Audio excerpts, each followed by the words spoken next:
For the first time since 1906. But of course, the Olympic tradition goes back nearly 3,000 years to the competitions at Olympia. But now an American archaeologist is spreading the word about some lesser-known Greek games. These people are running on a track that's thousands of years old, and with each step, they're touching history. It was a forgotten history until this man breathed life into the past.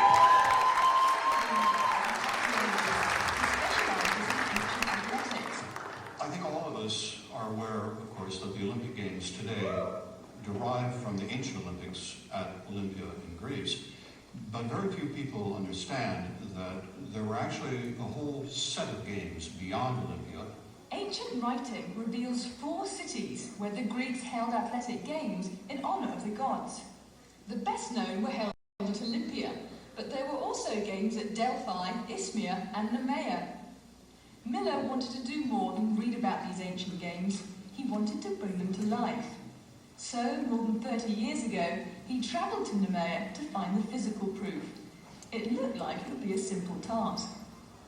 The site of NEMEA can be discerned from ancient authors, but the particular site itself has always been visible. It took no act of genius to discover it, I have to confess. 3 columns of the Temple of Zeus, the core of the sanctuary where the games took place, have always been standing. They're like a lighthouse saying, come and dig, come and dig. He obeyed the command, even though he wasn't sure what he'd find. Locals were skeptical he'd find anything. We dug for 13 weeks and didn't find anything. And locals, you could hear them in the coffee houses saying, ha ha, this smart American, he comes and tells us there's an ancient state in there. What does he know? There's nothing there at all. Then his team hit pay dirt. On the very last day of excavation, and it had to be the last day because we'd run out of money and run out of time, we hit the floor of the stadium, and by noon we found a small section of the ancient starting line. There was much more to come. Once they'd finished excavating the stadium and track, they discovered an arched tunnel leading into the hillside. If Miller had been at an ancient Roman site, the arch wouldn't have surprised him. But he was in Greece. This was a huge discovery because it proved beyond a shadow of a doubt that by the age of Alexander, 200 years before the Romans came on the scene, that the Greeks had mastered the technology of building the arch and the vault. The tunnel held greater surprises.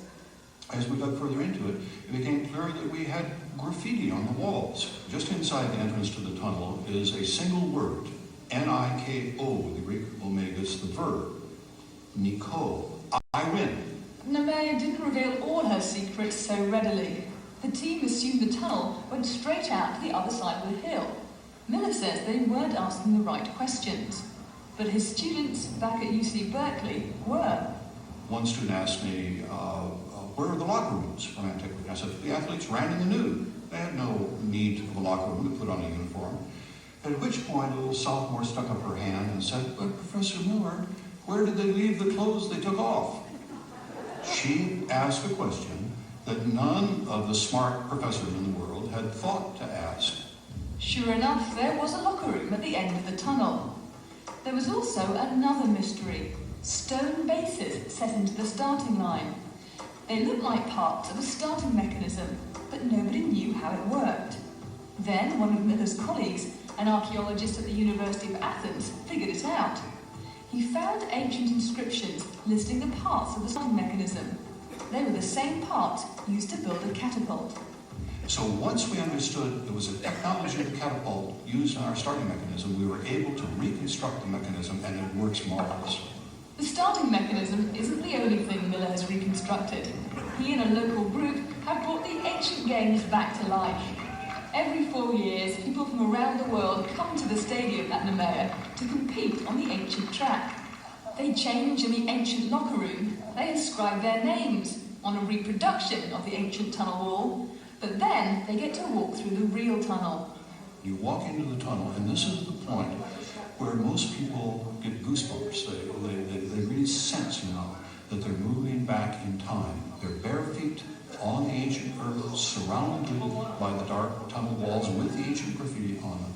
When they emerge in the stadium, they draw lots to determine their position on the track. They put their toes into the ancient grooves. just like the ancient athletes. And if you don't get them in there, the judge comes along with his stick and sort of urges your toes into the right position. And then, after the judge gives the signal, the starting mechanism is released and the race begins. And the winner is crowned, as in ancient times. There are some differences in today's version of the games. Athletes aren't naked, they wear tunics. Women compete, and races are open to people of all ages and abilities. Miller himself has run. The real thrill is of the total experience, I think, of the transition, the transformation of you as a human being from today's world to yesterday. There's more to dig up at NEMEA. Miller is looking for an ancient horse track, and he's publishing a book on ancient athletics. But at the top of his list is going back to being the 2004 NEMEA Games. I'm involved with discovering the past. I'm not so good at predicting the future, but I can tell you that my future personally is certainly going to include running again in the games. It's as close as I get to my work. My work comes to life, and that's very, very important. Now, if you're interested in running in NEMEA, to find out more about it, just click on our website, discoverychannel.ca. And Jay, you know that the archaeologists found graffiti in the tunnel saying, "I win, I win." You're right. Apparently they found other types of graffiti too. One saying, "Whoa, check out Aristotle." And another one saying, "Yes, it's who." Really? That's incredible. So they weren't just single-mindedly concentrating on the race, they were checking each other out at the same time. They were, Jay. Things haven't changed much. No.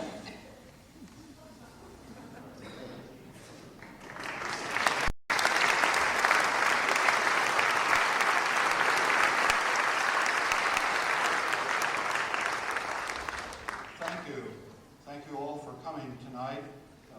This is the 33rd annual NEMEA night, and as you know, it's the last one that I will stand up and harangue you at, so it's very special for me to have you all here. As you have already perhaps guessed, this summer at NEMEA was largely a public relations year. We had a tremendous number of press. You'll hear more about that as we go on this evening. Before I get into reporting to you what we did this summer and then showing you some of the results of the American press, I would need to make some acknowledgments and thank people who helped put this together tonight. I'm just going to read their names off alphabetically. I want to make sure that they understand the gratitude that I have for them. Ann Buchanan, Agnes Chan, Ann and George Condas, Marcia DeVoe, Mary Louise Green, Vivian Kim, Tim Lynch, Effie Miller, Jim Richards, Lucia Schaefer, Caitlin Shreve, Marcia Smythe, John Stark, Michelle Valdez, Carol Wilson, and especially, and not in alphabetical order, that would not be right, especially Emily Monroe, who has helped a great deal. I must say, the sounds that you're hearing, I believe, I may be wrong about this, and I can be corrected, but I believe the sounds you're hearing comes from cell phones. So if anybody has an active cell phone, please turn it down. It's getting into the system of, maybe it's from me. I don't know, I hope not.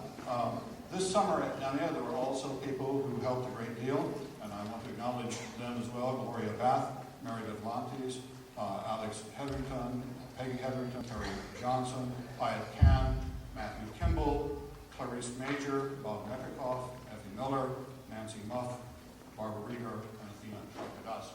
Very few of those people are actually here tonight, I'm sorry to say. I wish they were here, but you will see in due course many of them up on the screen. Those that are here, you will, I'm sure, recognize.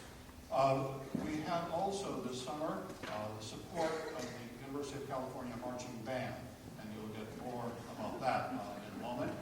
In the persona of three trumpet players from the Cal Band. One of them, Jamie Haletti, is at graduate school in the East Coast now, and I know he's not here. But is Eric Meyer and Alex Stewart, do they sneak in? There they are, back.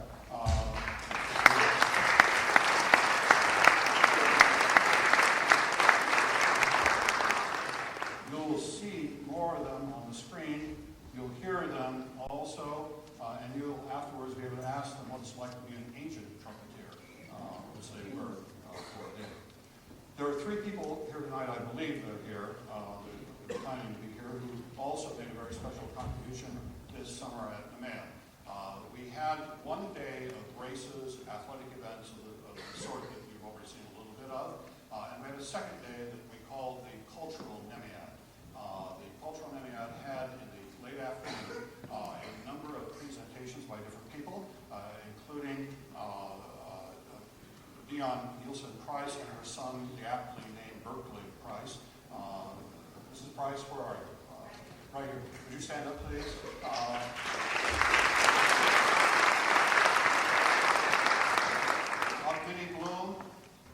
Minnie Bloom, did you make it? No, she didn't, I guess. She has a dancing group. She lives in Mill Valley, but she has a dancing group also in Epidaurus, and they came and helped with us. And Diane DeLake. Diane, is she here? She's supposed to be here. There she is.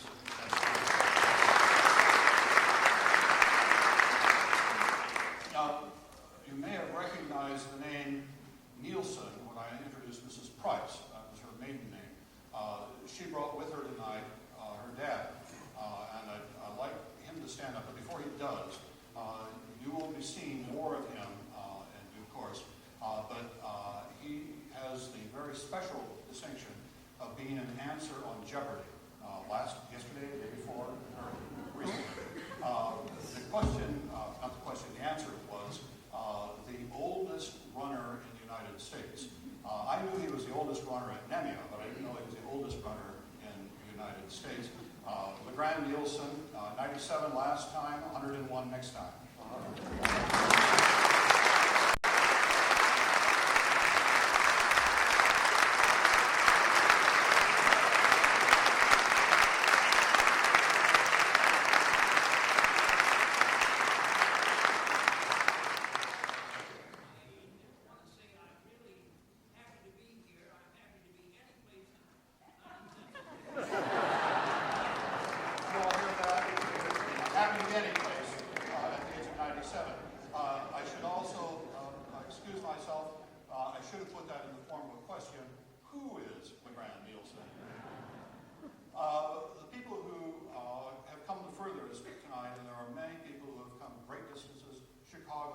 Denver, Washington State, Southern California.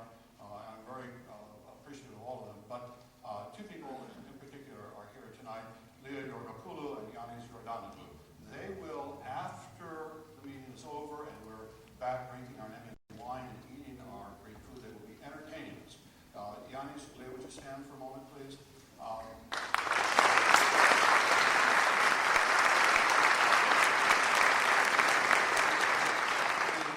Understand the connection. Yanis is a music teacher who, for the past 4 years, has been teaching young people of NEMEA music.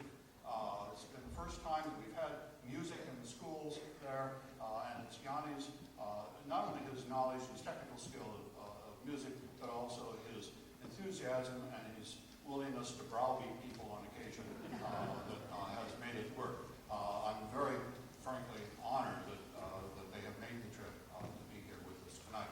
It symbolizes, I think, the cooperation that has been going back and forth between NEMEA and Berkeley for the past 30 years. As you know, some of you know, we began this NEMEA night in February of 1973, and it's become a tradition for me to ask anyone who was in the Lippmann room of Barrows Hall at that very first meeting in December of 1973 to please stand.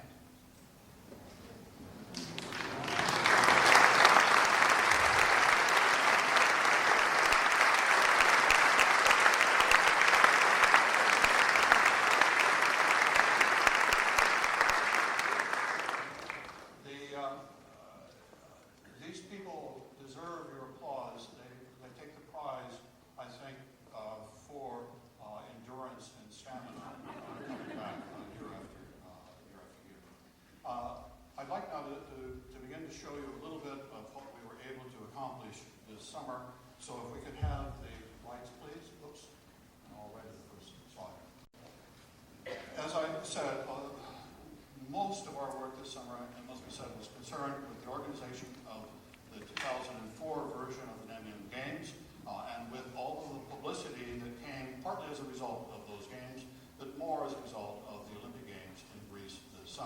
nonetheless, progress was made on publications, and there was also progress made on the reconstruction of the Temple of Zeus. The 5 columns that are standing there are to have 4 more added to them in the near future. As you know, the Temple of Zeus reconstruction is now under the direction of Professor Nikos Priest, who you see here with some of the local workmen.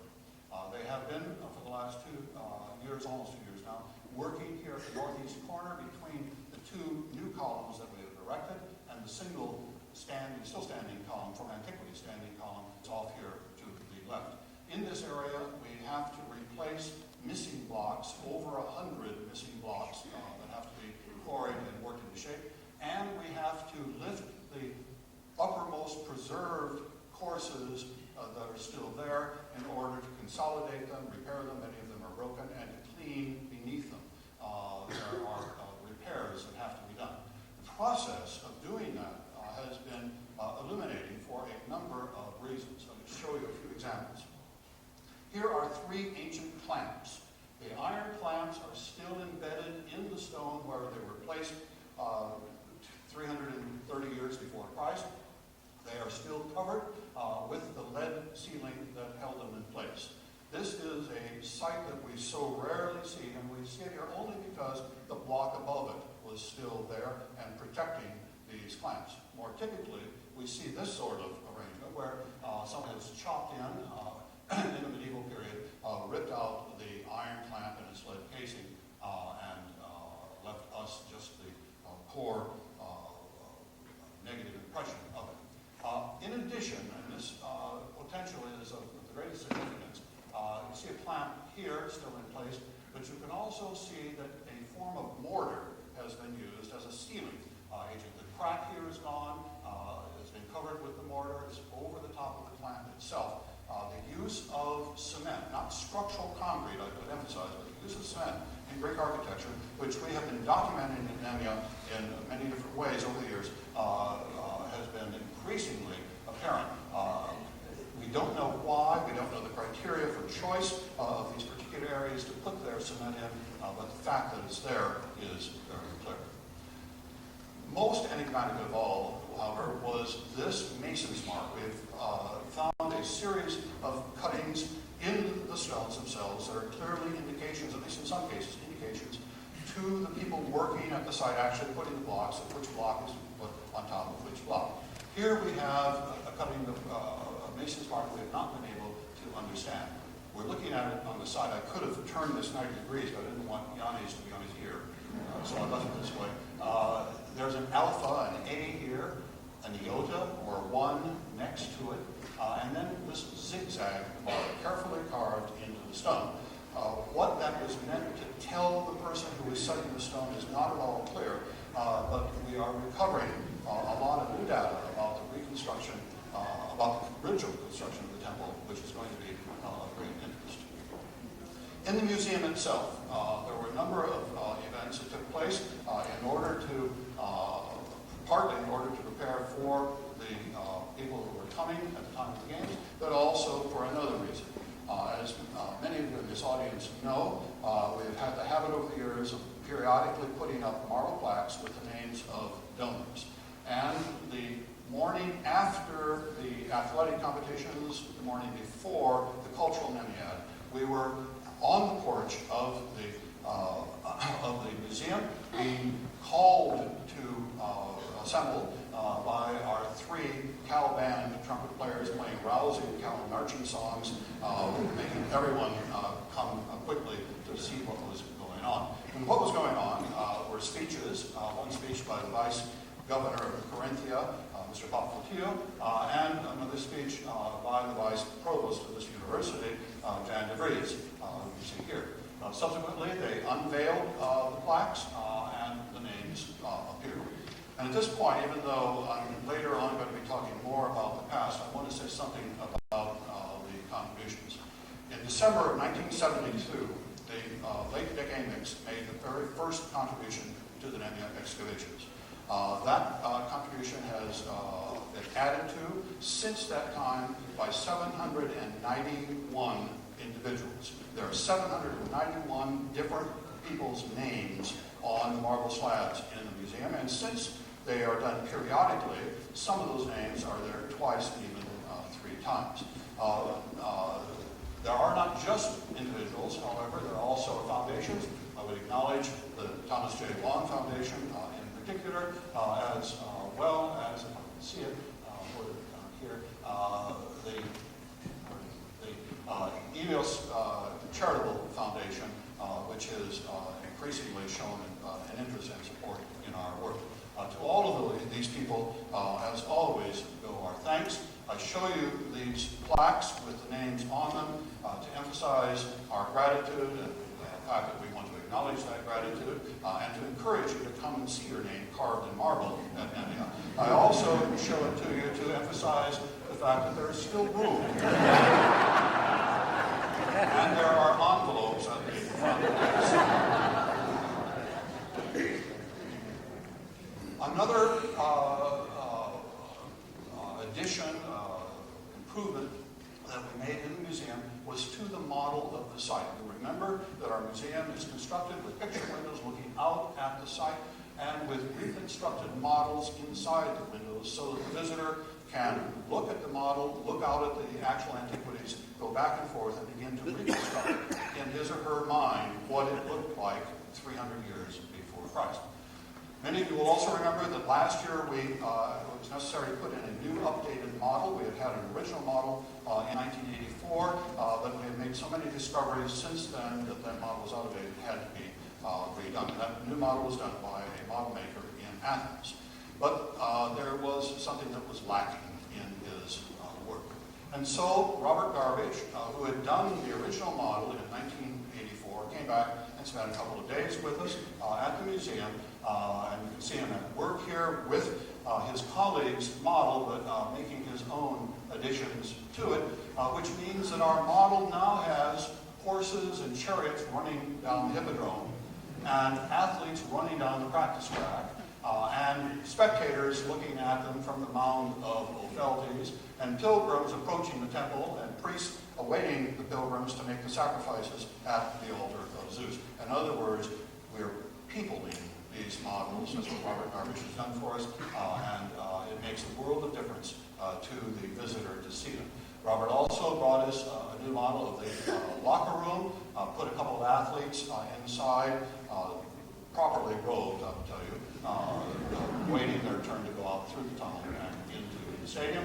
And in the early Christian model, the model of NEMEA as it appeared around 500 years after Christ, we now have ladies hanging out their wash. We now have a priest waiting for young people to come into the church. And there's actually one lonely early Christian farmer outstanding in his field.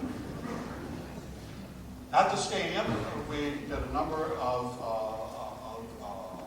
preparations for the games, but also improvements that will have an enduring effect. First of all, in front of the approach to the guards house of the stadium, where we had a concrete slab, we put in flagstone paving, which matches the paving of the walkways going into the stadium and into the site as well. We also found it necessary to put a chain up the local kids and their skateboards. Found this a very attractive place to run down. In the stadium itself, we spent a great deal of time cleaning out the vegetation. We have done a lot of planting in the stadium, but as you know, planting grows, and we had to clean it up. We also became aware of the concern that had begun already longer ago, of the dangers of fire in the stadium.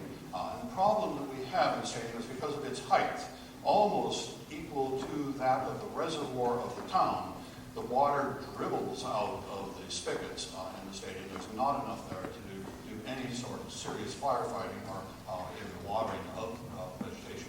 We therefore, back next to the guardhouse, next to the entranceway, installed a pressure pump, which allows us to shoot water up to the highest areas of the stadium and provide a plentiful supply of water for the eventuality of fire and also for watering the vegetation and the itself.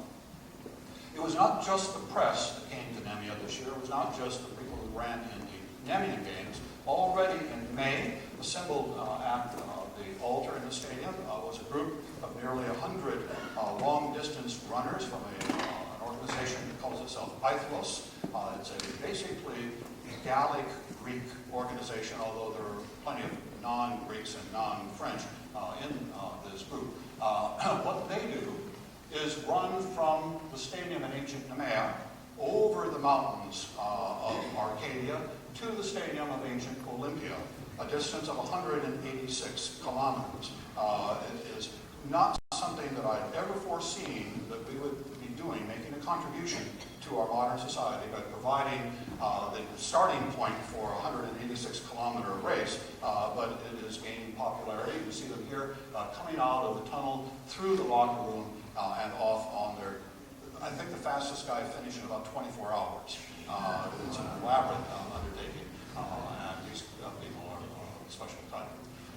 The media was there constantly. We had television crews from production units in Greece, in Germany, that's, you're looking at, no, this is the French here, the Germans, French, and Brits, and also, as you'll see later this evening, from America. You already saw a Canadian predecessor to this.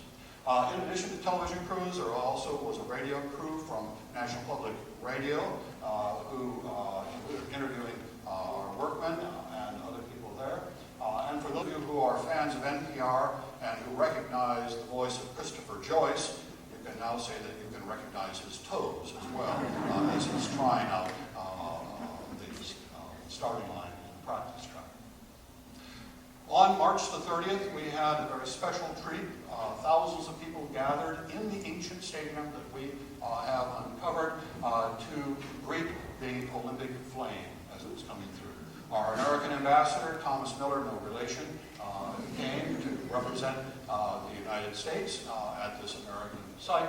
And in due course, the torch came in, run by Valery Borzov, the 1972 Olympic gold medalist in the 100-meter and the 200-meter Russian champion. He brought it in to light the flame on our fire, on our altar. I have to tell you that our own George Katsoulis, who ran another leg of the race later in the day, I thought would have been more appropriate and perhaps even in better shape. But the organizing committee had other ideas, and Olympic champions are not a bad thing to have coming into the stadium. As the time for our own games approached at the end of July, the preparations included, thanks to that pressure pump, the ability to water down the track. We were running sprinklers up here constantly for a couple of weeks in order to saturate the earth, and then 2 days before we pulled them off and let a crust form over the top. But the underlying strata of the stadium floor were moist and springy, and as many of the people in this room can attest, really not unpleasant to run in. In fact, sometimes your bare feet actually felt good on that cool and moist soil. The locker room had to be prepared for the people who are coming, building the scaffolding over the ancient columns to protect them. And then that day, putting the tent up, one of the trickiest undertakings. You see about a dozen workmen up here. There are another dozen underneath the tent, not visible to you here, pushing it up because we have to lift the tent up over the top of the scaffolding. You see the next phase in it, the masts that are going to hold the highest part of the tent up are also being lifted. Here's some California students on the back end serving the purpose of making sure they don't pull too hard in the other direction. These are the anchors to ensure that it gets up. Here it is, almost coming up, and finally it is ready to receive the modern athletes who will go into the ancient locker room to take off their shoes, put on their tunics, and go out to run. The scaffolding becomes hanging space for the oil jars for the athletes to put on their body. The day before the games, it was time to put up the flags that represented the 36 different countries, which were represented by participants at our third modern NEMEA Games. Our games, once again, had support from local people, many of them. I'll just show you two that are particularly important to us. This man named Elias Skazas. He is our foreman. He has been working for the project since 1973, virtually non-stop, I should say, because the site is kept clean by him. The comments that we frequently get from visitors about the absence of weeds, debris, garbage is due to this man, who spent the 31st of July making sure the fire on the altar didn't go out. You're seeing him here in the morning. He didn't look quite so happy in the afternoon. And the other person I would call your attention to, you saw him already in the video, you'll see him again later on, is Theodosius Zavitsis, back at the third modern NEMEA, once again playing the role of the starter in the races, calling out the shout and releasing the cords for the running events. Theodosius is the local workman who in 1974 discovered the starting line in the very first trench in the stadium. In 1978, it was he who discovered the tunnel. So it's entirely appropriate that he should be a part of these games. Here we have four guys from California. Three of them are members of the Cal Band. You perhaps recognize them because they have horns in their hand. This is Jamie, who's not with us tonight, Alec and Eric, who are with us. You see them dressed in ancient chiton with a chlamys, a roll, a cape over the top. This is authentic gear for the ancient trumpet players at the games. The other guy who's up there was trying to be an ancient Greek by letting whatever hair he has grow as far as it would. Something I was subsequently told frightened little children.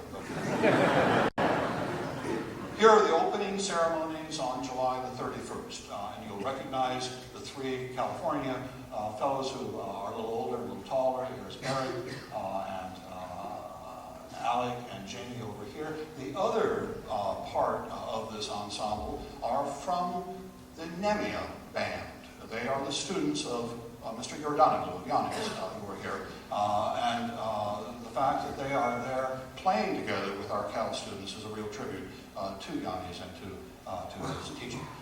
In one of the videos I'll show you in a moment, you will hear a bit of that performance. Here is the start of the very first race. The second lane from the left is the answer to the Jeopardy question. Mr. Nielsen over here. Again, you'll see more of him later on. Among the people who came and ran in our track, in our games this summer, was Supreme Court Justice Anthony Kennedy, who, again, you'll see more of later on in a video.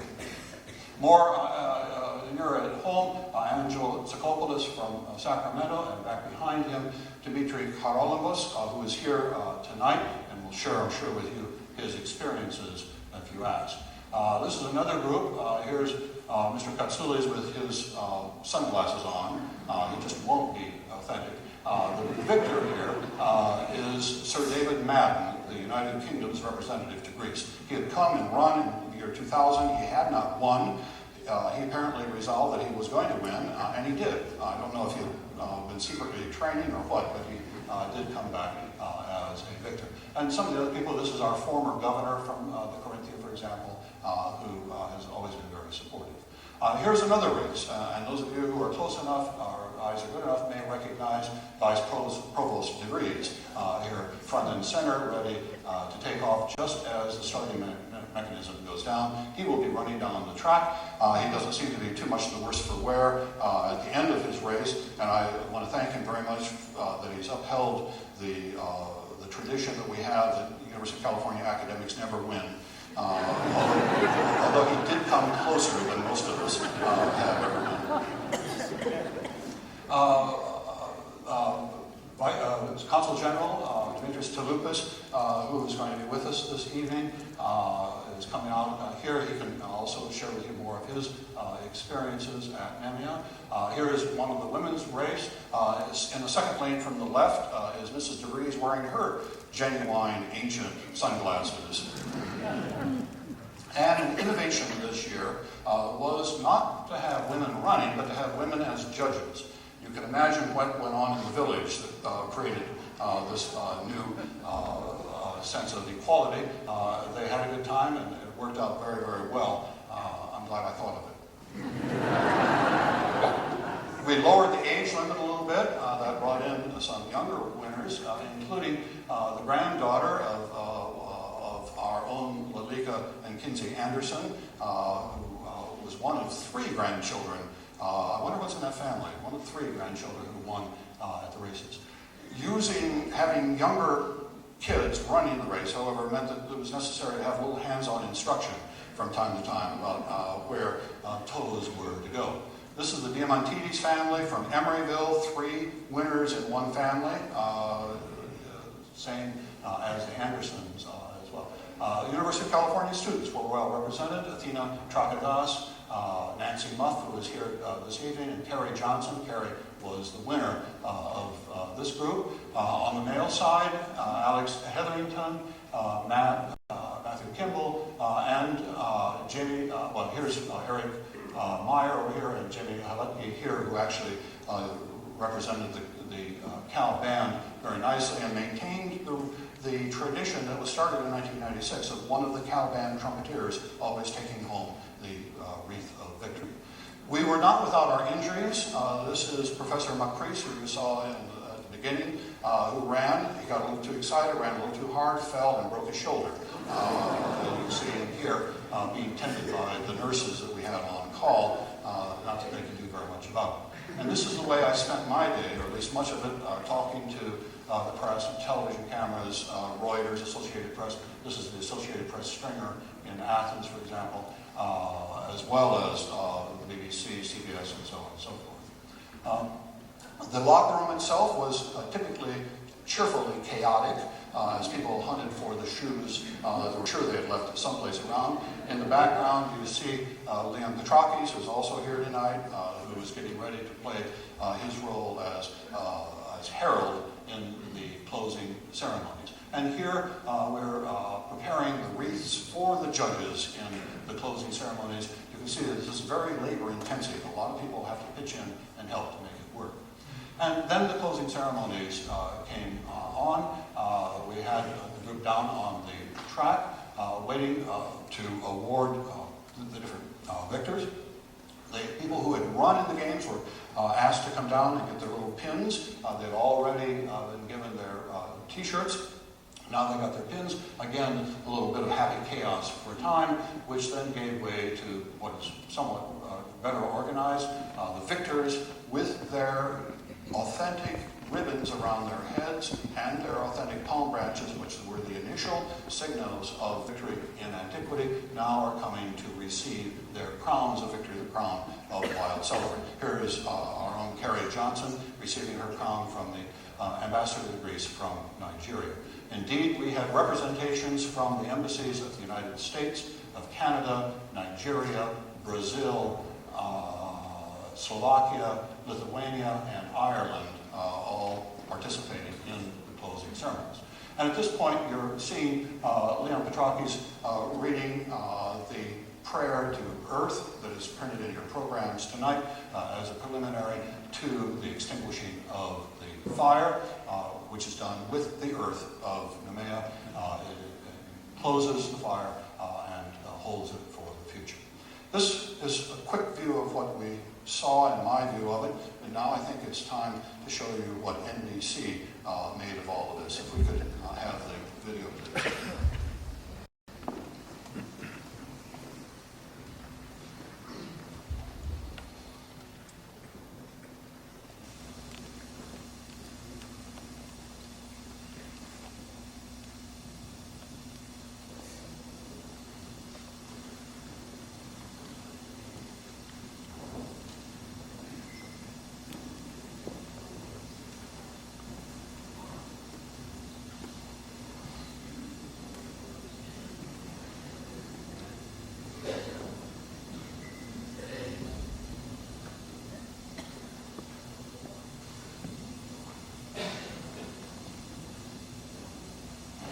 There's been a lot of talk here, of course, about how the Olympic Games finally have come home to the place where they began almost 3,000 years ago. But it's more than Speedo swimsuits, Nike shoes, all-weather tracks, and television that separate these games from the originals. Those games were often matters of life and death. Here's NBC's Dennis Murphy. In an excavated renovated ancient Greek stadium, squint, and it's 450 BC. Runners dabbing on olive oil, hitching up the toga, emerging from the athlete's tunnel to the roar of the crowd. These are, just for the fun of it, pretend Olympic-style games. That's U.S. Supreme Court Justice Anthony Kennedy in Lane 7. Before his heat, he swore the athletes to their Olympic oath. There'd be noble in competition, and that's what we should remember.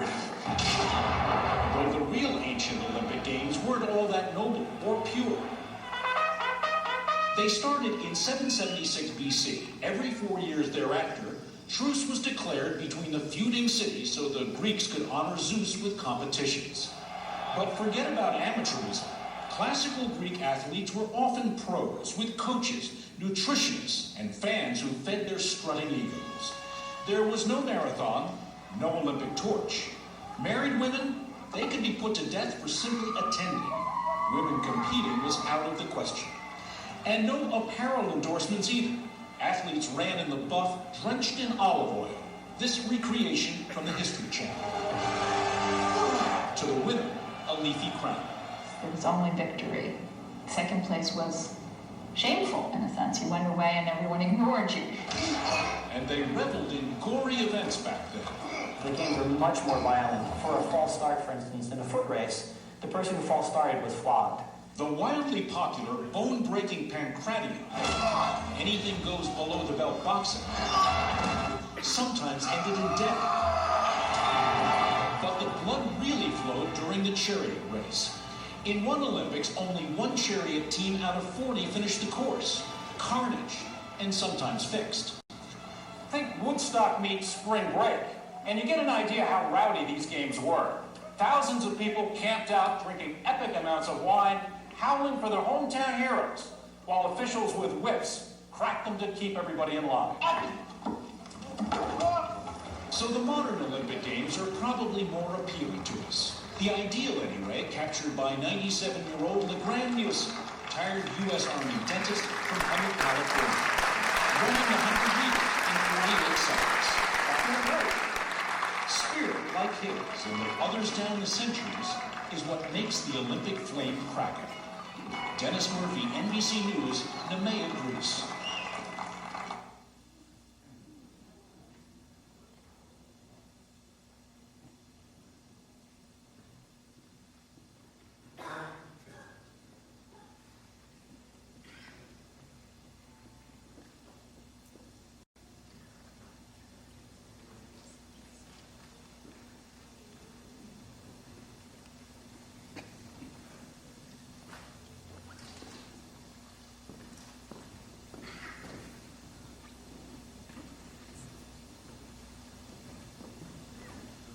The ancient Olympics began in Olympia, Greece nearly 3,000 years ago, serving as a religious festival in honor of Zeus, the king of the Greek gods. Well, since 1996, there's been a revival of the ancient games every 4 years on the Greek mainland in the town of NEMEA.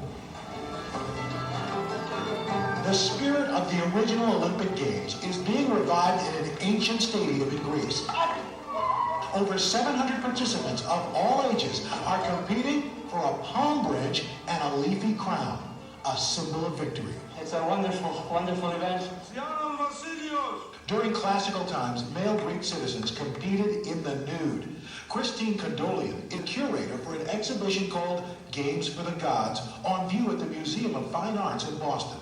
They were fascinated by their competitive athletes, by the excellence of their training, and thousands of people would make the journey to witness a demonstration of excellence in their society. You swear to abide by the rules of the NEMEA Games. Now go forward into the stadium and be worthy of victory. During the ancient games, warring city-states put down their arms. Former Massachusetts Governor Michael Dukakis says there's a lesson to be learned from the ancient Greeks. This was a rare moment of peace in what was otherwise a very warlike society. And the real challenge for us, I think, is can we take that peaceful ideal and turn it into something that's permanent? In NEMEA, everyone, including women, can participate. It's a chance to become an ancient Olympic athlete for one day. Professor Stephen Miller of the University of California at Berkeley is the director of the NEMEA excavations, and he's also the organizer of the revival of the games there. Professor Miller, good to see you. Thank you for having me. Now, we mentioned in that piece about women here could compete. They couldn't in the original Olympics. No, and on pain of death. They were forbidden from being inside the sacred area at the time of the games. Now, could they even watch? No, I suppose from a great distance, but it really isn't very meaningful. However, there were exceptions from time to time. The most notable one, perhaps, is the sister of 3 Olympic victors, daughter of 1 Olympic victor, mother of another, who snuck in to watch the games, disguised as her son's trainer. And when he won, she got very excited, jumped over the fence. All was exposed. But since she was the daughter, the sister, the mother, so on and so forth, they spared her. But henceforth, trainers had to be naked also. Oh my! Well, now in these days we have the gold, the bronze, the silver. Back then there was just one prize. Just one. You were a winner or you were a loser. You got the wreath of victory or you got nothing. The 5th century poet Pindar talks about the losers slinking home through the dark alleys to their mothers. Oh wow, a little heavy back there. Very heavy. Now, while you got the leafy branch and the olive wreath, you also, though, did get some things when you got back home. Yeah, our notion of competing just for the glory and the crown of victory are not quite correct, because when you came home, there was the ancient equivalent of the ticker tape parade, where the walls of the city would be knocked down and you would drive through in your chariot with a great crowd of people throwing flowers at you, the equivalent of giving you the keys to the city, as it were. And then you could anticipate getting a free meal every day for the rest of your life at the expense of the state. And if you won more than once, you got a second free meal, and a third, and a fourth, until it got to the point where you couldn't eat all the time. And you got a coupon in their lieu. Really? You got a coupon? Yeah, you got a wow. Double coupon Fridays. It's unbelievable. Now, with this time, we've made a big deal about this, that the competition happened in the nude. Why was that? We don't know, and the ancient Greeks weren't really sure about it themselves. It seems probably to have come from a Spartan custom. Most things athletic look back to the Spartans. But the story the Greeks themselves told was that in 720 BC, 50 years after the Olympics had begun, they were running the race in loincloths. And one fellow's loincloth fell off, and he won. So everybody said, aha, I can do it quicker. Aerodynamic. Apparently, I guess. It would seem to fly in the face of that, but in any event. Now, there were popular sports, boxing, the running, the pentathlon. What was the most popular sport? Well, the most popular sport was the stadium race, one length of the stadium. It was a dash, 200 meters roughly is our equivalent, and the winner of that event had his name given to the whole Olympiad. In antiquity, you didn't speak of the 27th Olympiad or the 28th Olympiad. You spoke of the Olympiad when Al Roker won the stadium race, and his name was given to the 4 years of that. I like that. The Roker Games. It's immortality. Why are people embracing this revival of the ancient? There are a number of reasons. I embrace it because as an archaeologist and a teacher, I'd like to share my discoveries with as many people as possible, and it increases my classroom size quite a bit. You are doing that today, too. Thank you. But beyond that, the notion of going into an ancient locker room and taking off your clothes and putting on an ancient tunic, even though it's not really authentic, but going barefoot through the ancient entrance tunnel out onto the track, you really are getting a sense of stepping into history. You're an ancient Greek. Professor Miller, thanks so much.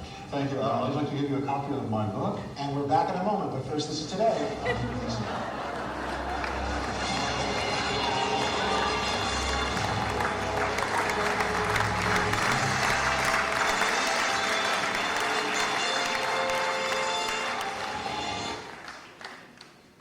I should say, in Mr. Roker's defense, that there were people frantically waving at him, and I didn't understand why they were frantically waving at him.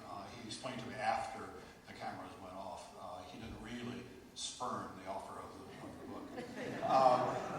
I hope you won't mind. I'm starting to run a little late, but I would, with your indulgence, like to take this last opportunity to revisit what we have done at NEMEA in the last 30 plus years. We could have the lights in the first slide. We'll before we do that, I want to show you one other contribution that NEMEA made to the games this summer, one that I had never anticipated. We're at the Olympic Center here north of Athens, where the opening ceremonies, the closing ceremonies, the basic events of the track and field, what have you, took place. And you see, as all over Athens, these banners. And this banner in particular is what I want to direct your attention to. But first, I want to take you back to NEMEA, to an inscription that was found some time ago, which records a dedication by an athlete to NEMEA, to Zeus at NEMEA.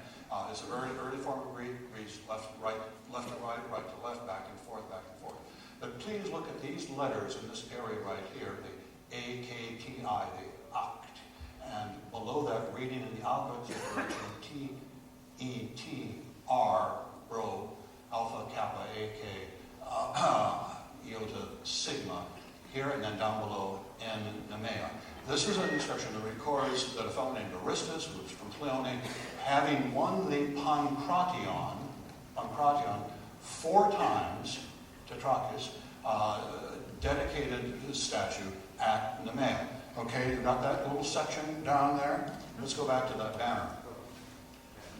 Ati Pancration Tetrachis in NEMEA. There it is, our Nemean inscription.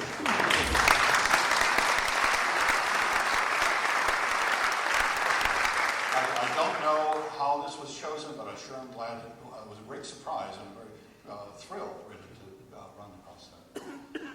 In June of 1971, I was in Athens, and a letter arrived from Berkeley telling me that I was being offered a position on the University of California faculty, and together with that, the responsibility, the opportunity to be the director of the excavations that the University of California intended to take forth, to undertake at NEMEA.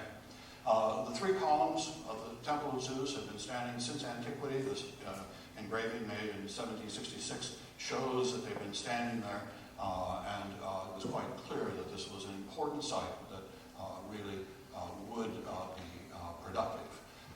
During that winter of 71, 72, I began visiting NEMEA on a fairly regular basis and saw the site in many different situations, including the not uncommon snowfall that you see here.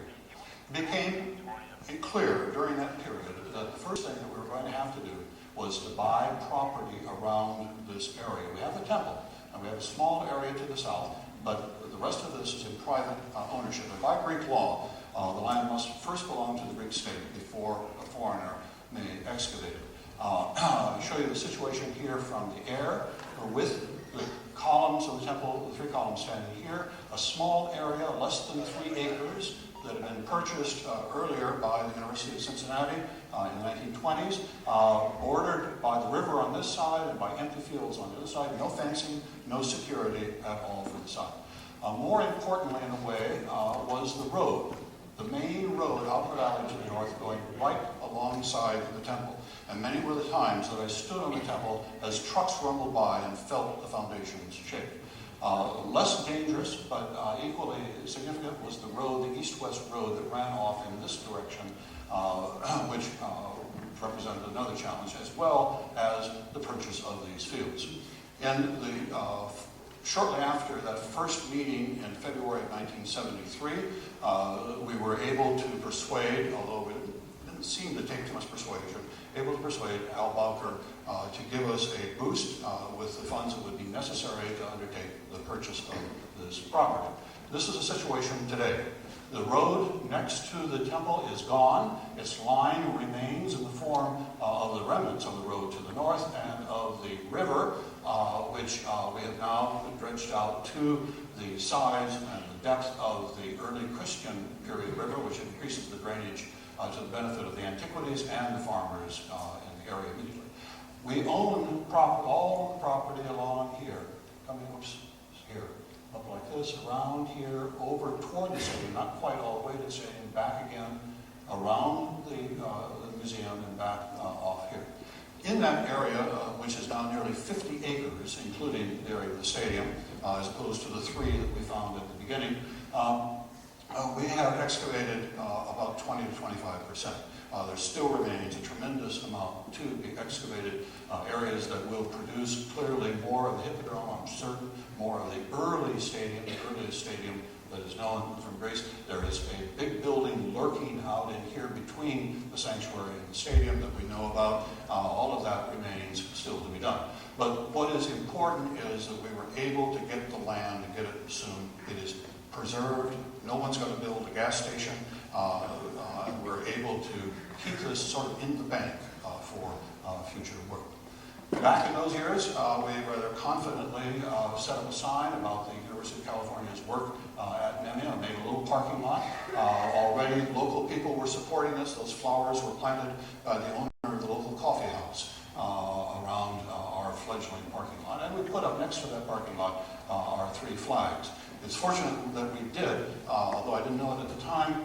Later, in 1974, we had an unexpected visit from the group from the University of California Alumni Association, which came, were encouraged by what they were seeing, were struck by the symbol of cooperation between Greece and the United States that was embodied in the flags, and that the University of California was playing the bridging role between those 2 national entities.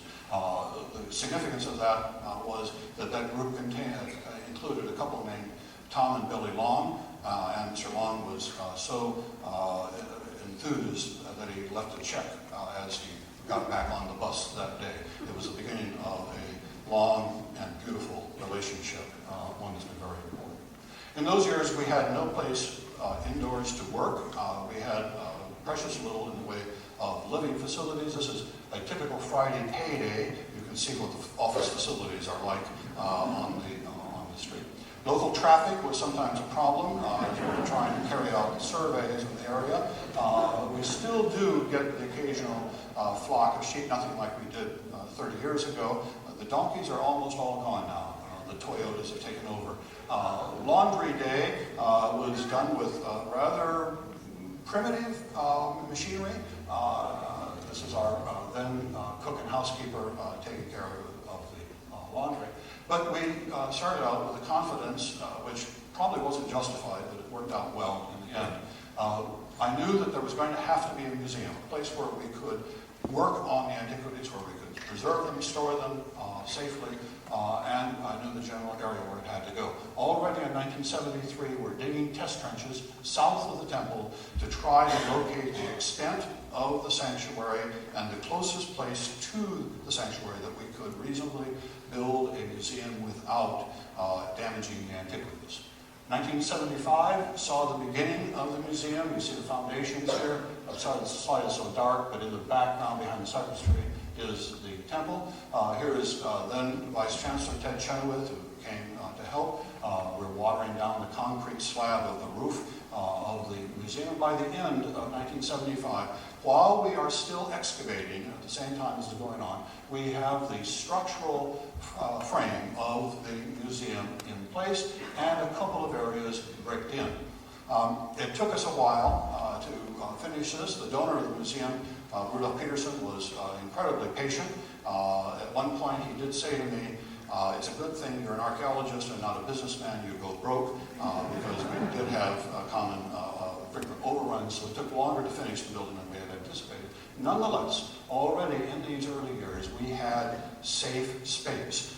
We didn't have doors and we didn't have windows. We didn't have glass. We didn't have much electricity. But we did have indoor space that we could close off with fencing and gates, where we could spread out the thousands and thousands of fragments of pottery and the other artifacts that needed to be studied and analyzed as we began our work. The museum also served the purpose of being a nice, cool place to hang out after work from time to time, and on occasion to host little banquets. This is the second University of California alumni group to come to NEMEA. Came in 1976. We had known it was coming, so we were prepared to put on the dog, which meant spreading out our planks and tin cans for people to sit on to enjoy a feast. That group was led by Dick Erickson, and that group turned out to be pretty important to us. They were struck by one noticeable deficiency of the museum at that stage, and as a result, they created out of their group something called the Johnny Fund. And we got a septic tank the next year. Here is the first visit by Al Bowker in 1975, together with the then American ambassador to Greece, Jack Kubish. That was the first of many visits that he was to make. Rudy and Barbara Peterson, constant supporters, much missed now that Rudy is gone, standing here in front of the plaque in the museum that bears his name on the day in 1982 when he was declared a citizen, an honorary citizen of ancient NEMEA. He didn't brag about that a lot, but I know that he was pleased how he did. And then there came the wonderful day in late May of 1984 when the museum was finally ready, finished, to be turned over to the public. We had prepared for ceremonies that we anticipated would have something like 800 to 900 people there. We ended up getting almost 4,000. Darn near became a political rally. Nonetheless, we muddled through. Al Bowker is back, as is then Chancellor Mike Heyman, for the ceremonies. You can see the crowd beginning to gather. It got much larger as the afternoon wore on. Nick Petras, always helpful in supporting us from the beginning, was there too to present a series of declarations from the state senate to all the right local Greek politicians. There came the moment to hand the key over to the then Minister of Culture, Melina McCurry, who then turned it over to the erstwhile Professor of Economics from the University of California, otherwise known as the Prime Minister of Greece, Andreas Papandreou, who is here unveiling the donors plaque, the first of the 3 sets of donors plaques, the last set of which I showed you earlier this evening. Here we are preparing the feast, roasting the 44 lambs that we thought would be enough for 900 people and wondering how in the world we're going to feed 4,000 with it. I won't tell you some of the chaotic moments that ensued, but the alumni seemed to make out all right. This is their table. You can usually tell a Cal alumnus in the setting they have a tie on. Well, they do. And in the foreground, Tom Long is back with us.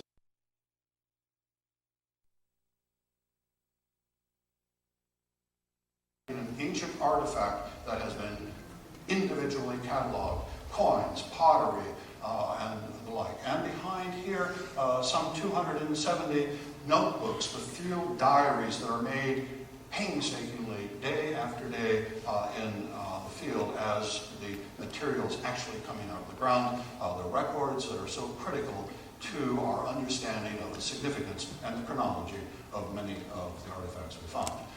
This brings me back to Berkeley, just for a short visit to the NEMEA archives here, where we have file cabinets with photocopies of all of those almost 13,000 inventory cards, where we have some, I've forgotten the number now, Emily worked it out for, I think it's 8,000, no, about 3,000 prints, photographic prints that are mounted. On the back side of this cabinet are photocopies of all of those notebooks that you just saw at NEMEA. In the background over here are almost 100,000, 90-some thousand black and white photographic negatives of the last 30 years. Further on to the side, this cabinet has some 8,000 mounted slides, and this cabinet has nearly 500 original ink drawings. In other words, we have a study center here in Berkeley as well that has evolved so that scholars here can do work here in preparation for going to NEMEA and working with the actual material there. This is critical. Meanwhile, back at NEMEA, here is Al Bowker and another visit to be made standing at the city limit sign. In the period since his first visit, we have been able to acquire an old farmhouse near the site, which we named, we thought appropriately, Bowker House. And he seems befuddled by it as he reads it here. This has become a very, very important place for taking care of the time when we're not working, sleeping, eating, and the like. You see it down here in the foreground, this little compound now, space for living. Right next to the site, there's almost surely antiquities beneath it. Sooner or later, it will have to go. It's only about 150 yards from the temple, a like amount from the museum. It's extremely conveniently located and has been a great joy to us as we work there, and to alumni who come and visit us from time to time, raising the hope, as you see implicit in the banner, of the next University of California campus being established. The excavations themselves, I don't have time. You don't have the interest, I'm sure, in going through them painstakingly. I just show you a couple of examples. Coming out of the ground is a marble, steely marble slab with sculpture on it, a standing figure and a seated woman figure here. Divinities, we don't know who they are yet. The broken side over here had worshippers indubitably bringing worship items to it. An important piece that's going to be important in the history of art. Even more important to my mind is this very unphotogenic pile of rubble. And it's typical of layer after layer that we found at NEMEA with broken roof tiles, broken building blocks mixed in with ash and carbon, signs of heavy burning mixed in turn with iron spear points and bronze arrowheads. The clear signs of a pitched battle fought at NEMEA sometime around 415 BC. This is a historical fact documented in the archaeological record that otherwise would not be known. It's the sort of historical fact that is, to my mind, the most significant discoveries that we've been making at NEMEA as we've been elucidating the history of the site and to a larger extent the history of NEMEA. At the same time, the scientific work goes on, as you've already seen in the case of the museum. The work of presenting that to the largest possible public is there. Paths going down around the site, a shelter over the ancient bathhouse where you can go in, read signs telling with reconstructed drawings telling you what it is that you're looking at in the cool and shady area. There are park benches over here where you can sit and eat lunch and look out at the temple. It's this sort of presentation of our material that has resulted in this kind of assessment of our work. This is a page from Fromer's Guide to Greece in 1999. The best of ancient Greece. First, the Acropolis. Second, NEMEA. Ahead of Olympia, ahead of Knossos, ahead of Delos, Delphi, and the like. Why? Can I read it to you? This gem of the site has it all. A beautiful restored stadium, a handsome museum, a romantic temple with 3 standing columns, and picnic tables where you can enjoy a quiet lunch. In other words, our educational purpose as a part of what we're doing at NEMEA is being realized and recognized at the same time. Of course, Fromer is wrong. There aren't 3 standing columns, there are 5 standing columns. And the reason there are 5 standing columns really comes from this man, Nick Petras. In 1979, he jarred me pretty hard to get it started, the project started in 1980. You see him here at the site, bringing with him a busload of California state legislators and Angelos Zagopoulos, who you saw 30 years later running in the track at NEMEA. Zagopoulos did other things too. This is later on that same day in 1980. He's dancing with Leo McCarthy, then Speaker of the Assembly. The upshot of this day was the real start of the NEMEA reconstruction project. In 1984, that project had to be suspended for economic reasons, but 15 years later it started again. You see the day in July the 25th of 1999 when the first stone of the second phase was laid by President Konstantin Stephanopoulos of the Hellenic Republic. The reason this has taken up again now is really to the credit of this man in the dark suit, Theodore Pavlopoulos, who has been a prime mover as well as a very large financial supporter of the effort that has resulted in the 2 columns and more columns going up. On that day in 1999, again, the University of California was represented, this time by the late Bob Brentano, at that point, the president of the Academic Senate. And then 3 years later, the lintel, the epistyle going into place on the top of those columns. You've seen already what the temple looks like now. One final look at NEMEA, off to the stadium, to the southeast of the sanctuary. We still need at some point to link the 2 physically, but that process is underway. Here is the stadium as it appeared in 1971. The visit I made as soon as I knew that I was supposed to go and work here. You see clearly a non-natural, a man-made concavity here, and a terraced area here for the tongue of earth that supported the running track.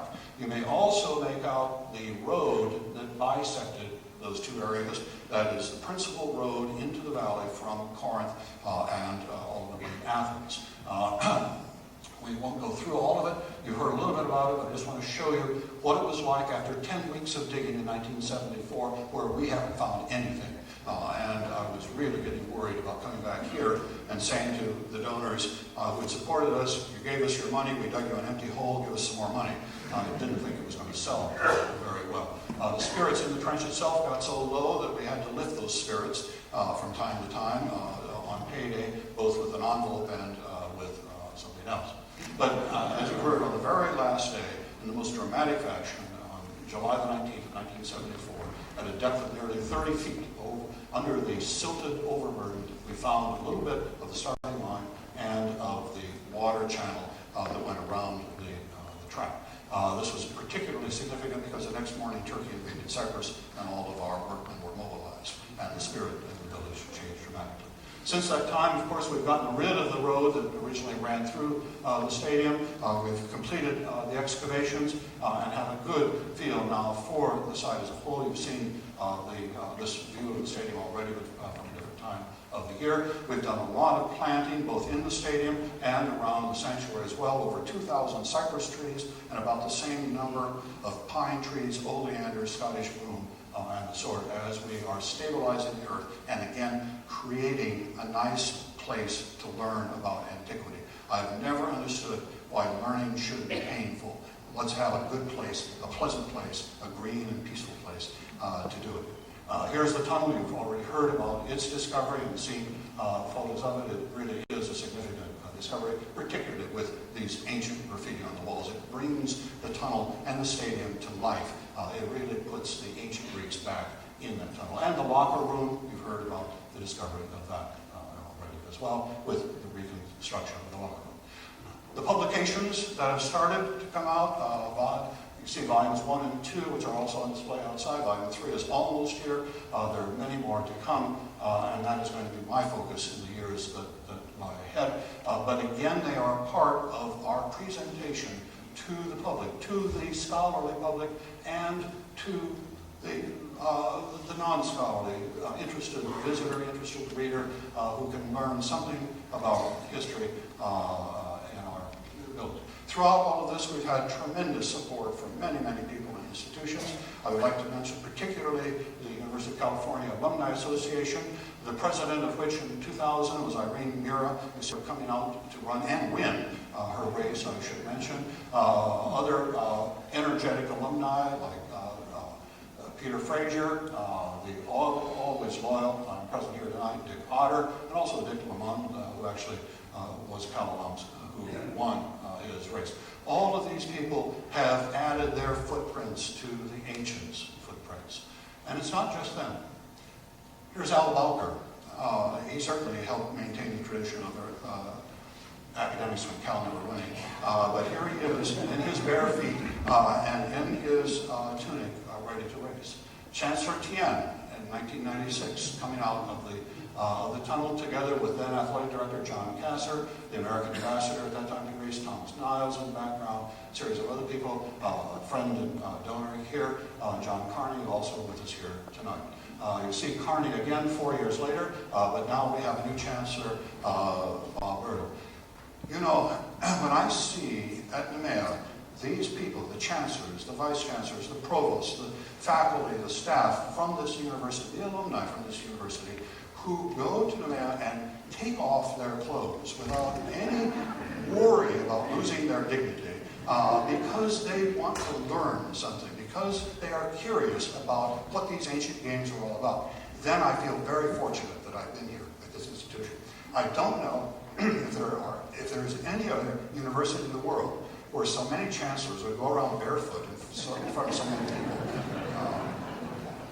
And of course, there's the teaching aspect. I've never been quite sure if the workmen are really listening to me when I explain to them what Pausanias is saying about NEMEA, or whether they're just taking a break and leaning on their shovels, but we keep trying. But more than the local workmen, it is the students who have gone there. Over 100 students, about 70% of them from Cal have gone, some of them for many times, 2 times, 3 times, 4 times, to be trained.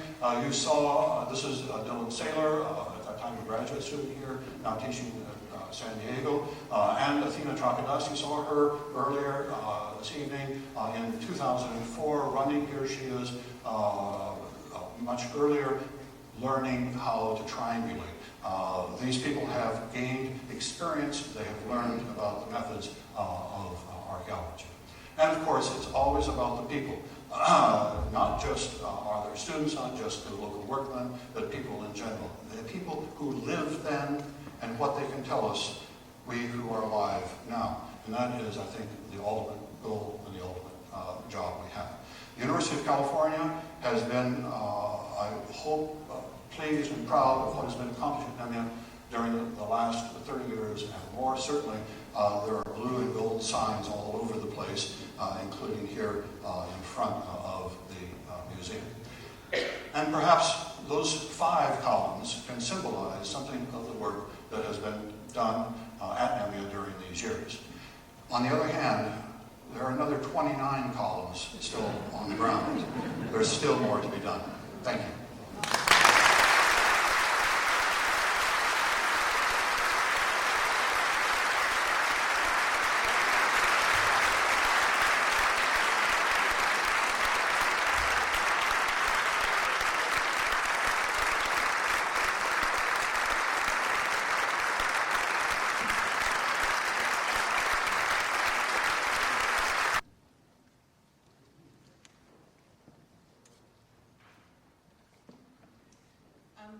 Welcome again. I'm Leslie Kirk, Chair of the Classics Department at Berkeley, and I'm here to introduce a special portion of tonight's NEMEA event. Just to explain a little, as I'm sure most of you know, and as Steve himself just mentioned, Steve Miller is retiring this month. So this is his very last NEMEA presentation. We, his colleagues in the Classics Department at Berkeley, therefore wanted to take this opportunity to recognize and honor publicly Steve's lifetime of achievement and contributions to Berkeley, to NEMEA, to archaeology, and to Greece. But let me also mention that when I first approached Steve with this idea, since this is of course his evening, and we would only do this with his consent and cooperation, Steve, with his characteristic consideration for you, the audience, imposed only one absolute requirement, that whatever we do to honor him, it be short, since he already had a full program of NEMEA material to present tonight, much of which we've already heard. We all gladly assented to that request, so I'm going to try to keep my own remarks here as short as possible. I will simply review very briefly the bare bones of Steve's illustrious career, then leave it to our lineup of speakers to flesh out that narrative. Now, as I'm sure many of you know, and as Steve again just mentioned to us, Steve joined the Berkeley faculty and became director of the NEMEA excavations in 1973. He has thus devoted more than 30 years of his life to Berkeley and to NEMEA. We've just seen from Steve his remarkable work at NEMEA over those 31 years. What I would emphasize, a couple things that Steve himself has been too modest to mention. Number one, that Steve essentially single-handedly built the NEMEA site museum with obviously a great deal of donated money. The museum, which is probably the single best site museum of any archaeological site in Greece. Beautifully designed, light and open, with exemplary displays of objects and explanatory material. Number two, that Steve was the driving force behind the re-erection of columns at the Temple of Zeus at NEMEA, together with Nick Petris, as he mentioned to us, and understand that this has been a remarkable engineering feat, which has also taught us a great deal about ancient building practices. Number three, that Steve founded and led the Society for the Revival of the Nemean Games, and has single-handedly organized and mounted 3 modern Nemeads on the site, all of which have been a huge popular success, and at which 3 Berkeley chancellors thus far, among many others, have run. Now, these are all things Steve has contributed at the site of NEMEA. Other achievements you might be less aware of. Steve is the author or editor of 14 books, including 3 volumes publishing the material excavated at NEMEA, with 5 more volumes on the way, and of over 70 scholarly and popular articles on a huge range of topics in Greek archaeology. He is also a devoted mentor of undergraduate and graduate students alike, and an honorary citizen of Archaea NEMEA and Leontion in Greece, several times decorated for his achievements by the Greek government. And what even this bare bones outline shows you is the expanding circles of communities Steve's life and work have impacted, radiating outward from NEMEA and Berkeley.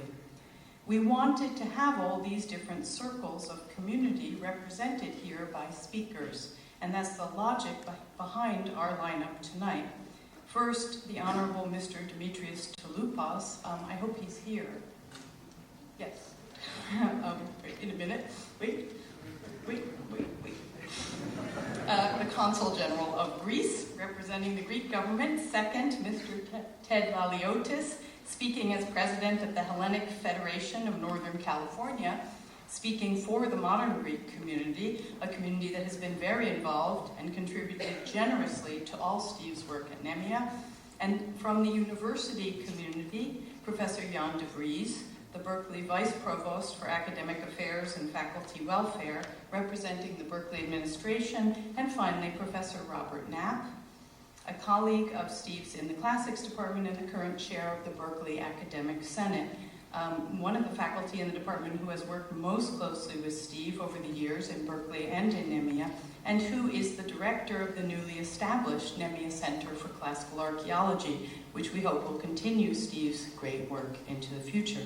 So now, without further ado, let me cede the podium to the Honorable Mr. Dimitrios Touloupas, the Consul General of Greece.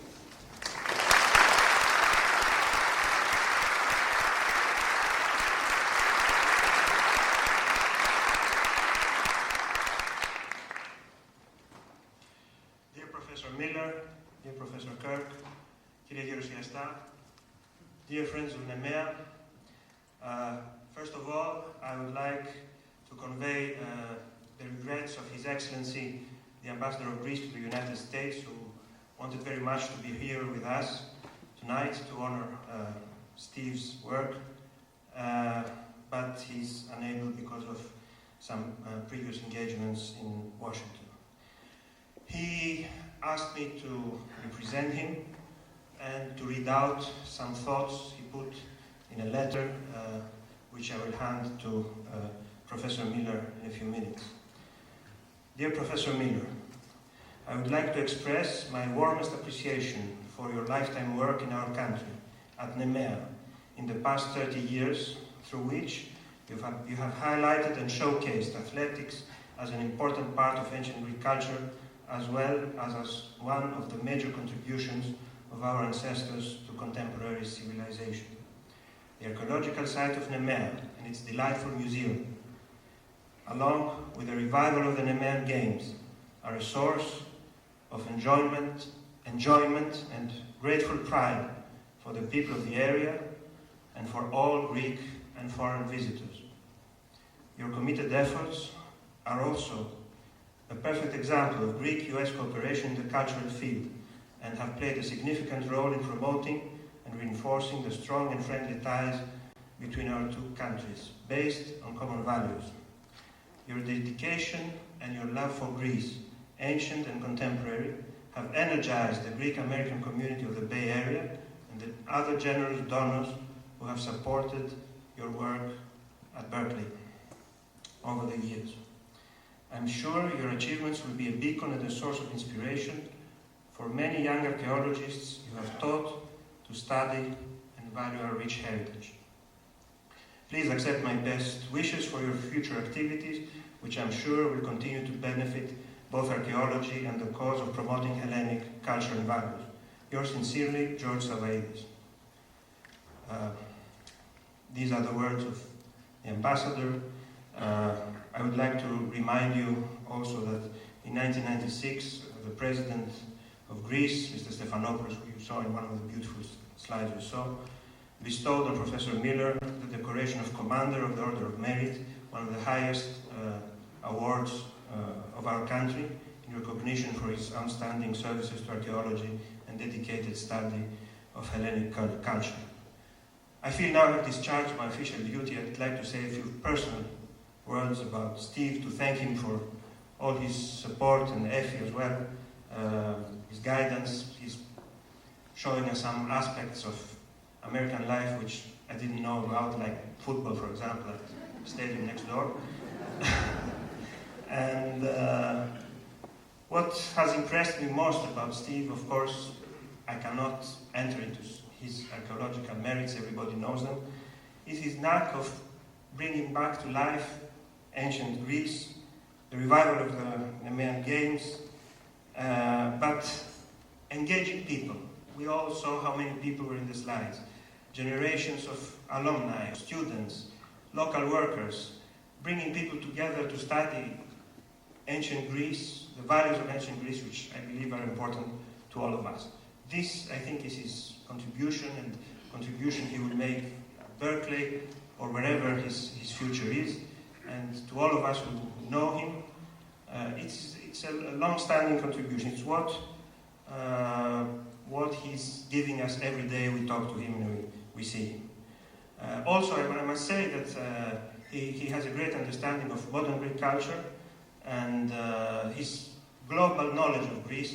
You know, he goes beyond being a Phil-Hellene, and I think, like the municipalities of NEMEA and one other that I heard, Corinth, I think we can all of us Greeks can consider him fellow Hellene. Thank you very much.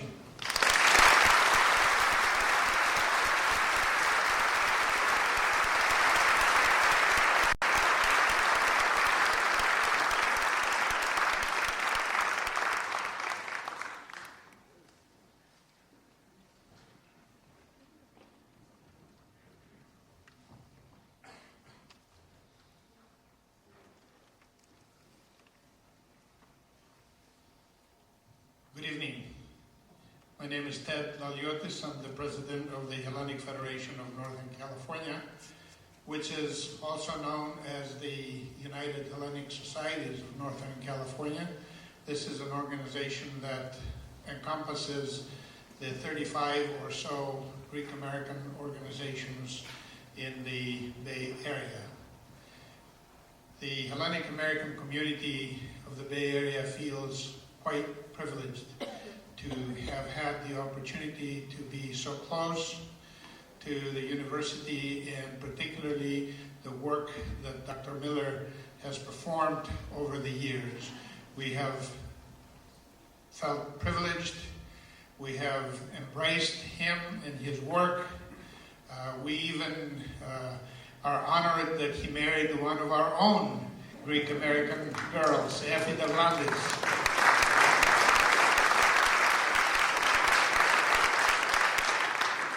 So in appreciation for his contributions, I'd like to ask Dr. Miller to come up and present him with an award which reads as follows: to Professor Stephen G. Miller, in appreciation for his leadership and contributions to unearthing, reconstructing, and reviving the treasures of NEMEA, for the benefit of Hellenism, past, present, and future.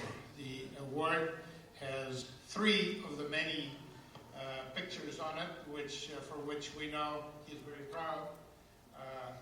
Professor Miller, it's been our pleasure, our privilege, and we appreciate your contributions and all of your work, and we hope you'll continue. I know you will continue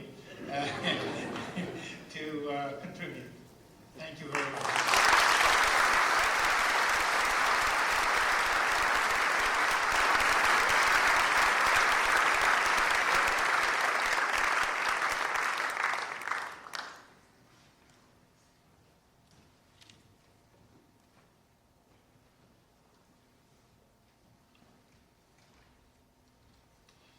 I'm Jan de Vries, the Vice Provost for Academic Affairs at Berkeley, and I'm here representing the Chancellor, Robert Birgeneau, who cannot be here tonight, I bring him his greetings, and I have a special and very pleasant duty to perform on his behalf.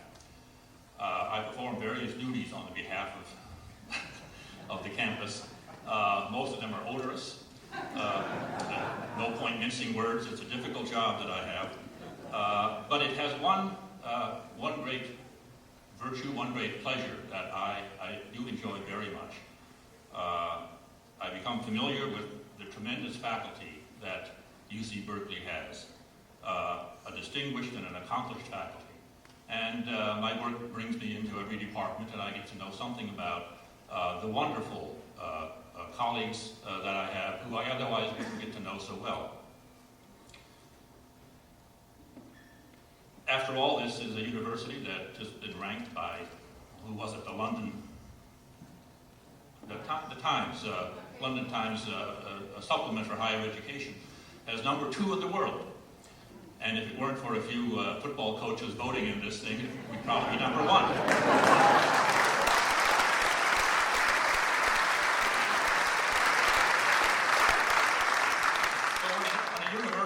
Let's just say, number 1 in the world, gives an award to a faculty member for a very distinguished service. When they give the Berkeley citation, which, let me define what it is. It's an award given to faculty members and staff and other members of the Cal community for highly distinguished achievement with broad impact, truly notable service to the university as a whole, all these things. This is a very special award. There's a website, in fact, that lists all of those who received it since it was established some more than 30 years ago. And it's not all that long a list. This is given to our colleagues who have done us proud. And I'm about to present it to Professor Miller. How has he done us proud? By really being in a category of his own.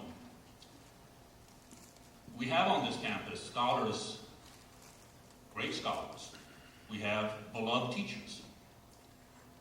We have faculty members who are perhaps best known as really, and I don't mean this in a pejorative sense, are academic entrepreneurs. They make things happen.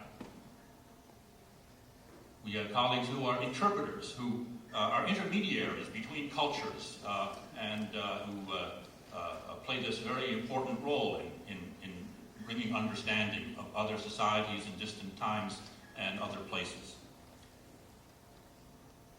But what Steve does is combine all of these things.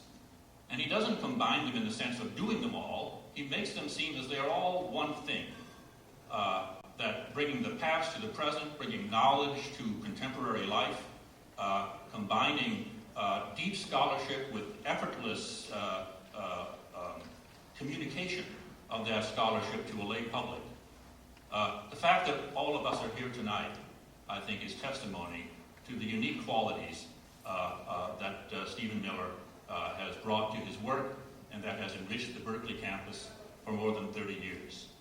And for all of that, the Berkeley citation goes to Stephen Miller. And Steve, if you will.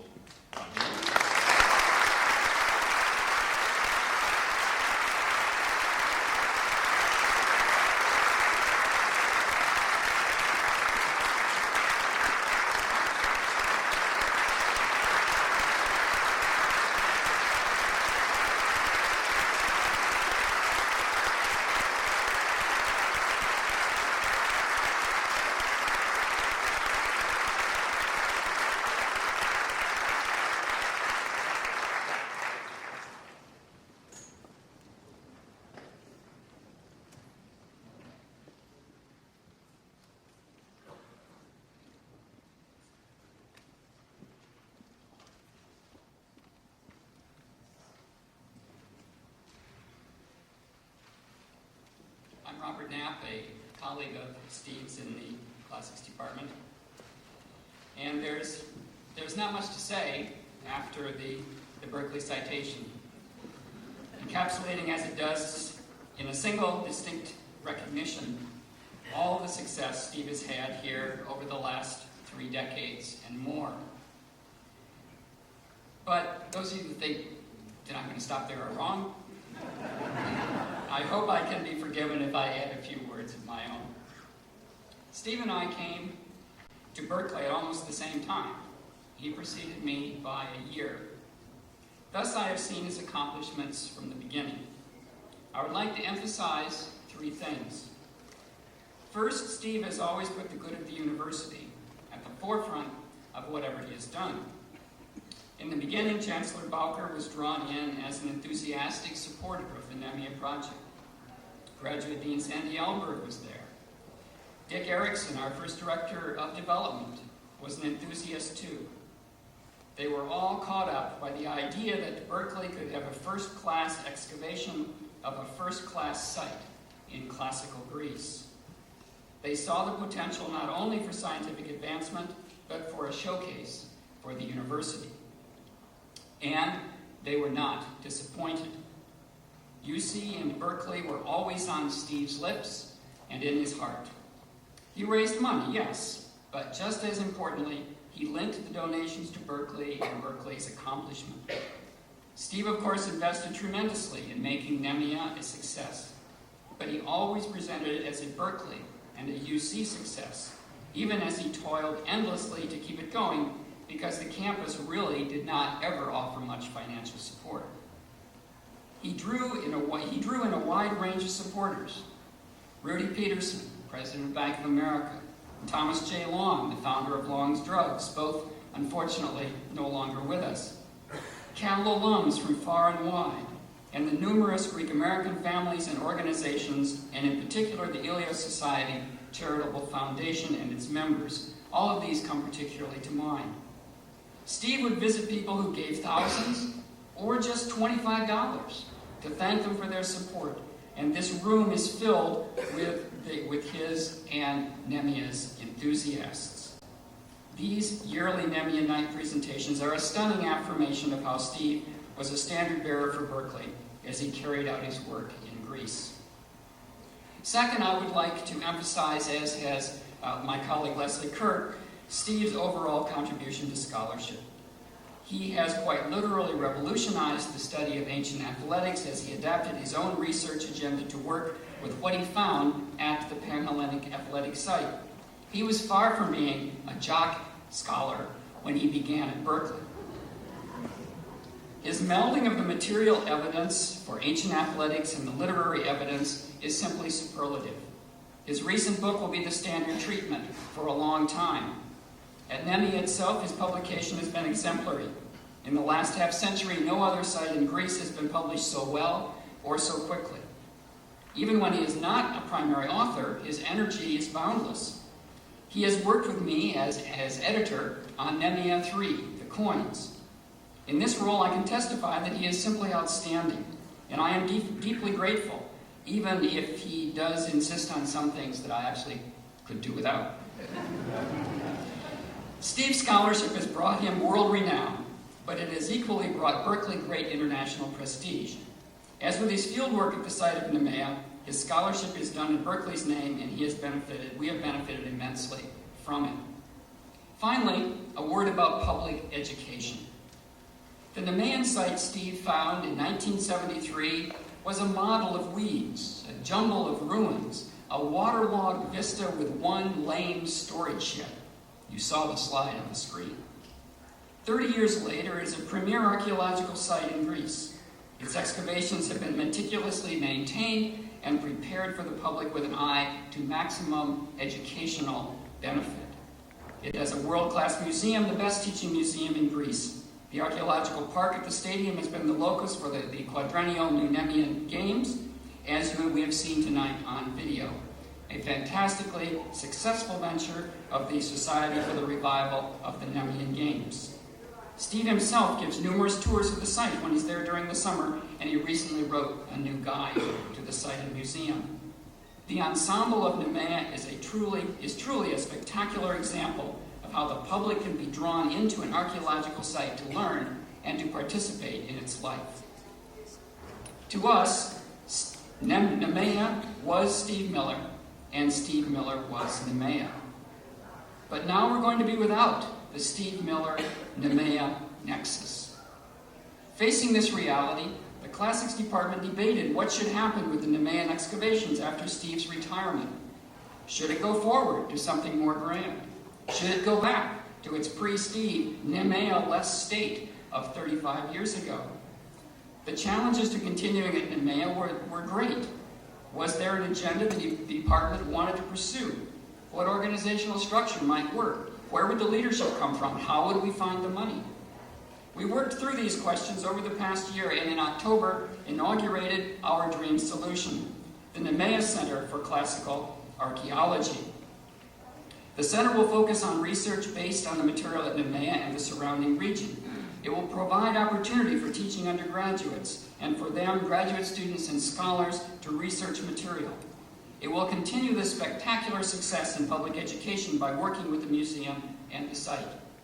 We'll hire a director by next July, and we'll set a full program in place during the coming year. And we will do all this with the financial support of the university and a multitude of donors. Indeed, this support is a key to our success. I note especially the generous pledges and contributions we have already received, including especially a $1 million anonymous donation to the NEMEA endowment, and the foundation support we are hopeful about. With all this, we are on a very sound financial footing. The center will be at once a tribute to the past, to Steve's fundamental work there in all its glory, and a promise to the future. A future in which NEMEA will be a regional center for research, teaching, and public education. This concludes the formal part of our evening.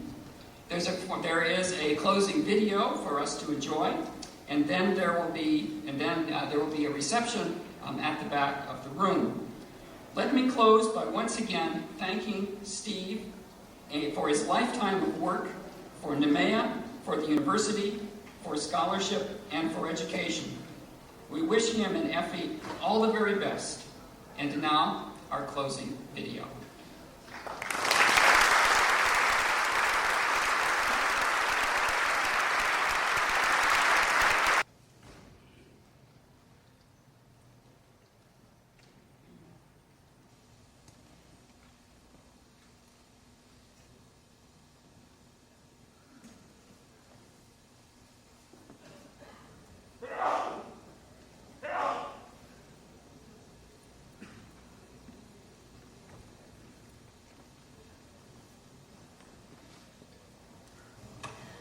Tonight, our person of the week. It has been an incredibly dramatic and controversial week at the Olympic Games in Athens.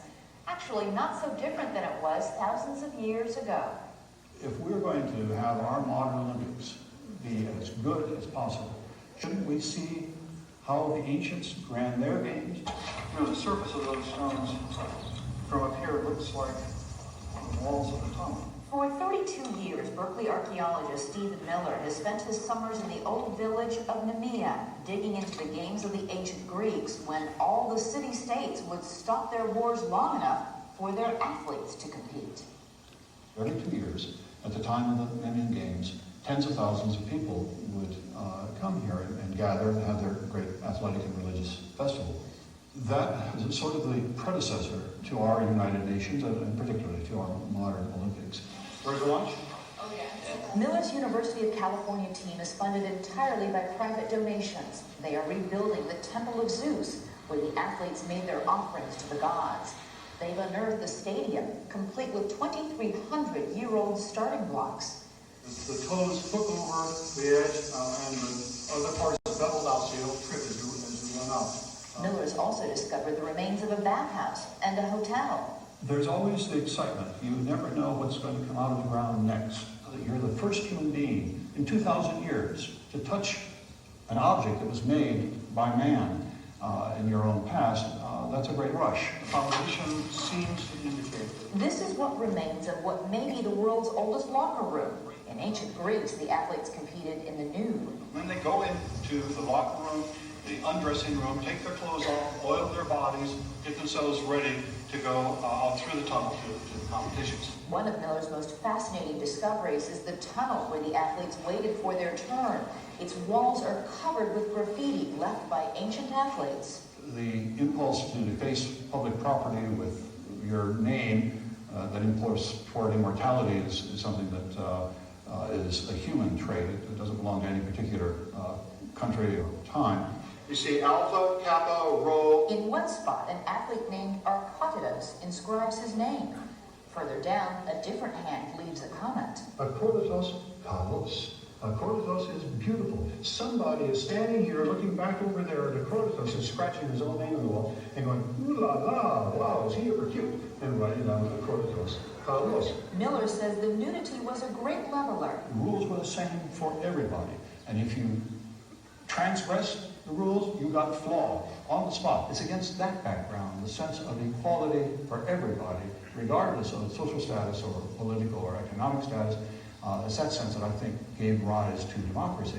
Professor Miller grew up in Indiana and went to Wabash College, and that's where he found his passion.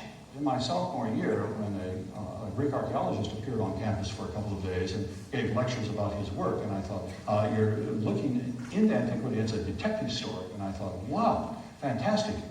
The 62-year-old Miller is now going to retire from digging. He's worked on 3 books about his discoveries at NEMEA. There are at least 7 more to come. I don't know how long it's going to take me to do 7 more volumes, but I think I'd better stick with those and get those done first and let a younger person worry about the digging. Every 4 years, NEMEA holds its own ancient-style games, open to all comers. With obvious allowances for modern sensibilities, it is a taste of the 3rd century BC. And now Miller will finally realize another aspiration. I have never been to a modern Olympic Games. It's something I've always wanted to do and I never could do because the Olympics are always the time of the year when I'm here excavating, working at NEMEA. That's why I'm so happy this year because the Olympics have come to me. And so we choose Stephen Miller because his passion for the Games is helping to unearth so much more than Olympic history. And that is our report on World News Tonight. Have a great weekend and good night.